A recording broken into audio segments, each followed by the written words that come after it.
இன்னைக்கு ஒரு மீன் 1 kilo 1.5 kilo size 1030 நீங்க ஹோல்சேல் ஒரு மீன் 1.5 கிலோ சைஸ் 1030 இது எவ்வளவு நீங்க என்ன இது எவ்வளவு எடுத்துறீங்க?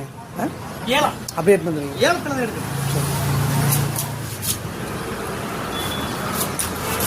ஒரு மீன்லாம் எடுத்தோம்னா அவ்வளவுதான் குண்டி தூக்கிறான். அது தெரியுமா உங்களுக்கு? இதுல 3 மீன் போலாண்டு ஒரு 8 காட்டுல கடலூர் அளவு 8 காட்டுல இதுல ஆவரசு போட்டு இது என்னென்ன ரேட்டுக்கு விற்கலாம். அப்படித்தான் கொண்டு வர முடியும்.